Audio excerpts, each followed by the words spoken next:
Hello everybody, I'm joined here with our portfolio manager, Luke Winchester. Luke, why is it important to have diversification in your portfolio? Yeah, there's a saying in finance that diversification's the only free lunch. It sometimes gets bastardised a little bit where people think if they own 25, 30 ASX stocks, the banks and some miners, they've got diversification.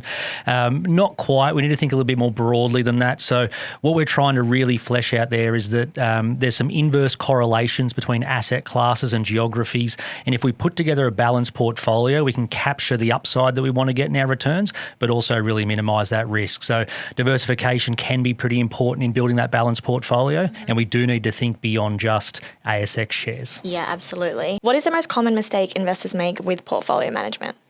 I think some people really focus on their absolute returns rather than their risk-adjusted returns. So what we mean by that is you might end up with a 10% return with your portfolio at the end of the year and think, okay, that's satisfactory, it's achieved my goals. But if you've done that by generating a 30% return at the start of the year and then a 15% drawdown, you've had this wild swing in volatility, and you may have been able to achieve that 10% in a much more balanced, diversified way, take that risk out, then on a risk-adjusted basis, you really haven't achieved the returns you wanted. So I think a lot of people don't take that risk part of the equation into factor.